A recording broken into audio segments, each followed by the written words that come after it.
Salve entusiastas, meu nome é Marcelão e esse é o 48º vídeo da cronologia dos X-Men, o primeiro encontro com o Uno. E, bom, vamos começar mais uma vez os alunos treinando exaustivamente ali na sala de perigo, supervisionados pelo Scott, pelo o Cíclope, né? Que, como foi dito no vídeo anterior, ele estava como o responsável pela escola e pelo treinamento dos X-Men.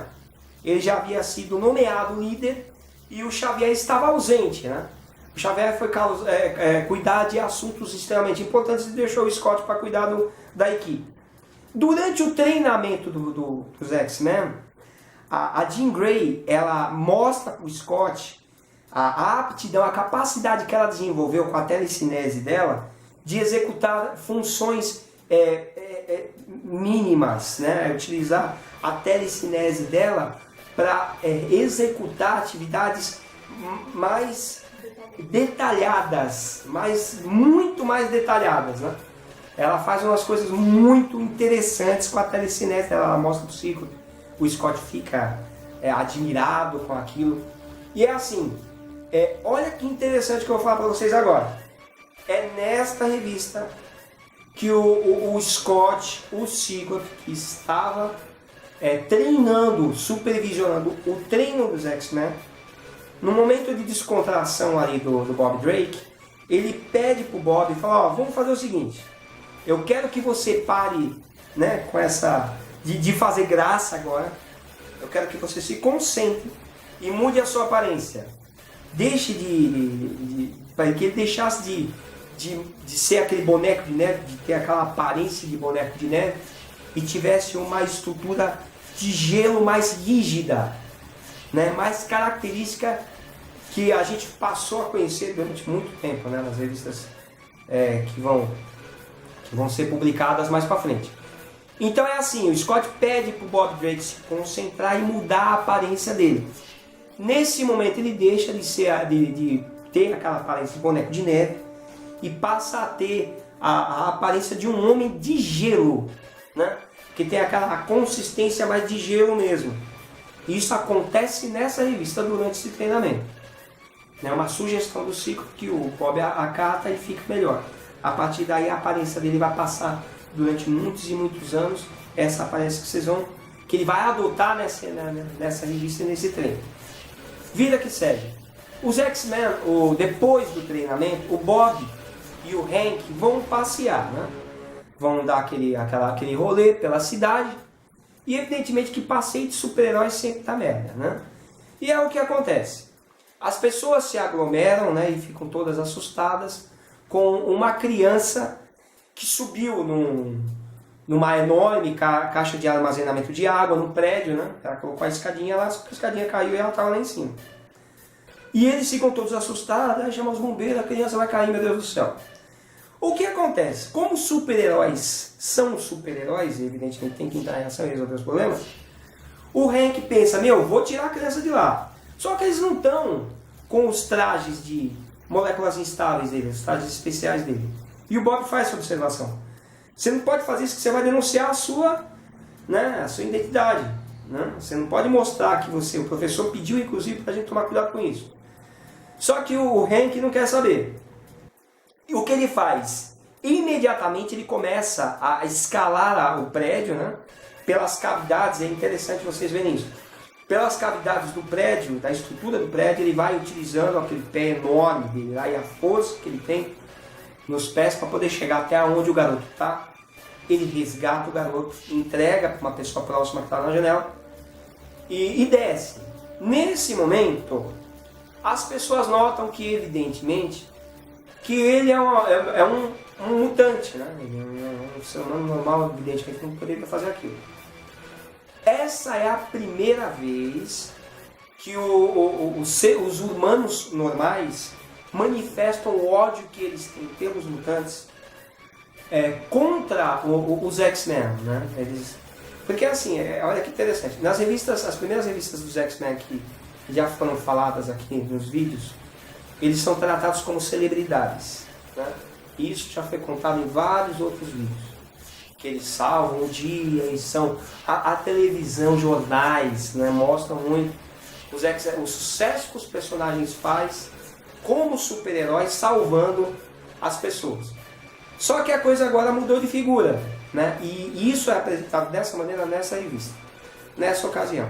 As pessoas manifestam o ódio que elas têm, o ódio racista que elas têm pelos mutantes, e atacam o Bob e o Hank.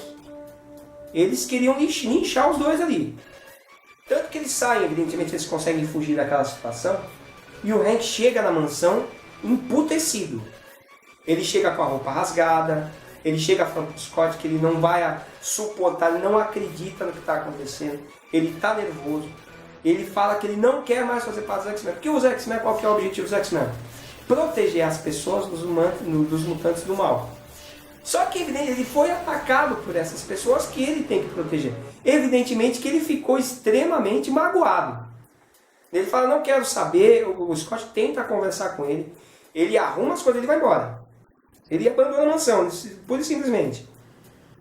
Aí assim, o Scott fica preocupado, né? Ele entra em contato com o Xavier, aonde o Xavier está, né, cuidando das particularidades dele. Ele fala para o Scott não se preocupar, que ele conhece a índole do Hank, que sabe que ele não vai se debandar para a Irmandade de Mutantes. Que ele precisa de um tempo para esfriar a cabeça e saber o que ele quer, evidentemente. Bom, aí o que acontece? O Hank precisa se sustentar, evidentemente, precisa cuidar dele agora que ele saiu da mansão.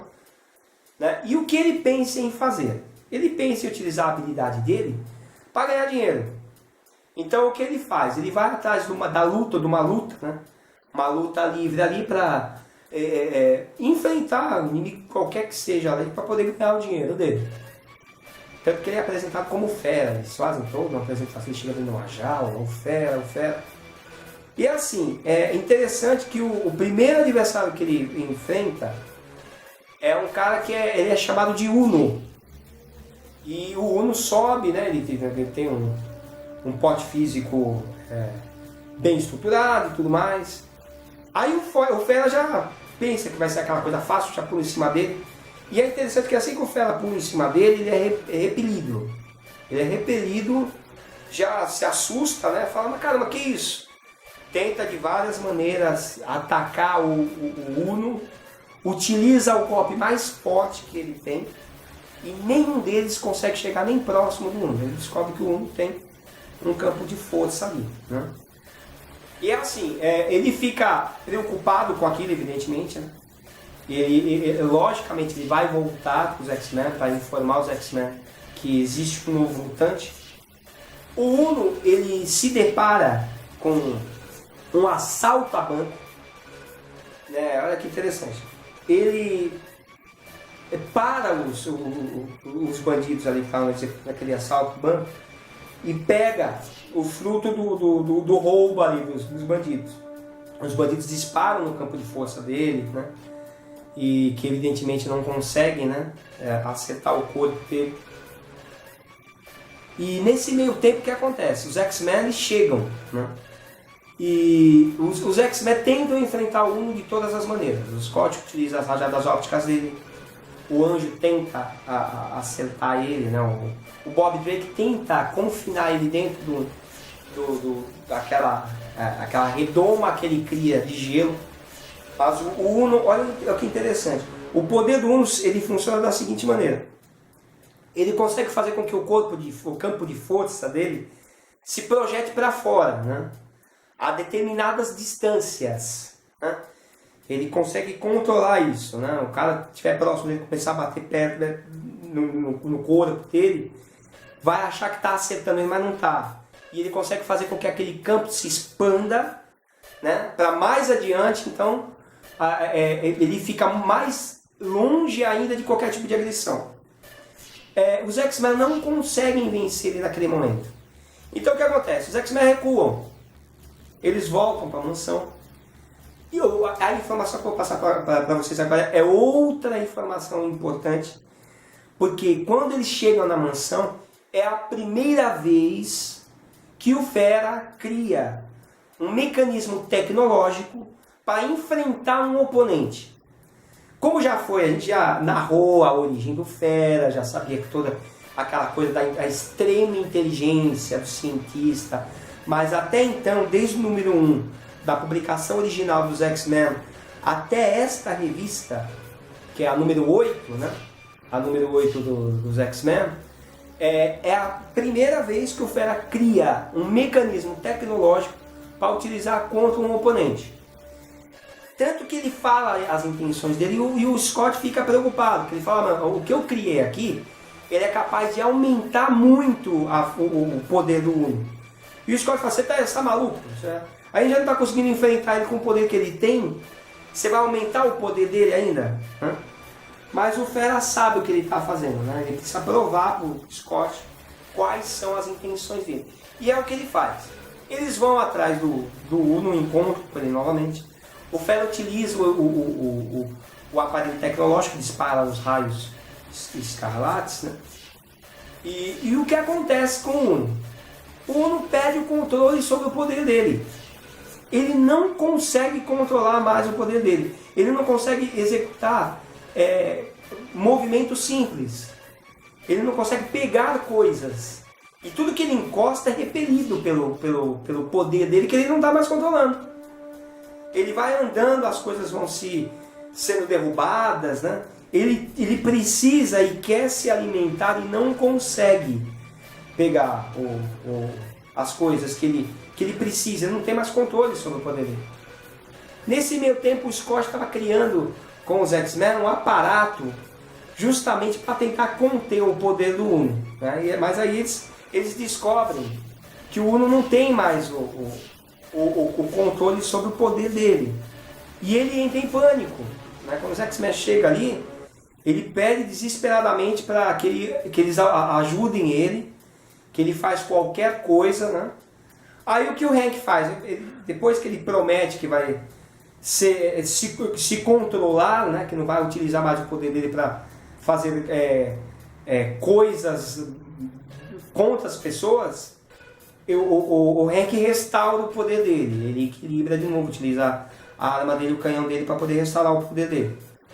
O Uno pura e simplesmente vai embora, né? Ele não pretende se afiliar a nenhum grupo, não é recrutado pelo Magneto, né? Ele decide, os X-Men falam que se ele fosse se debandar para a Irmandade, eles iam de novo utilizar o equipamento e ele ia pagar caro por isso. E a história zera aí, né? Esse foi o que foi importante que foi dito nessa revista. A transformação do Homem de Gelo naquela estrutura que é mais conhecida atualmente, né? Que foi uma sugestão do Scott. E também a primeira criação tecnológica que o Hank faz para utilizar a favor ali do grupo dele, dos X-Men. Então tudo isso ocorre nessa revista, né? O que eu tinha para falar para vocês a respeito dessa revista é só isso. Obrigado, né, por vocês estarem curtindo nossos vídeos, dá um like aí que é muito importante. Não deixem de se inscrever no canal, que é muito importante para a gente vai fazer cada vez melhor, né? Um abraço, até o próximo vídeo.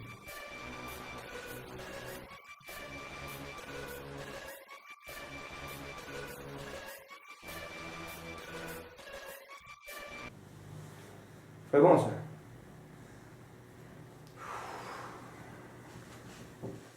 Pode entrar.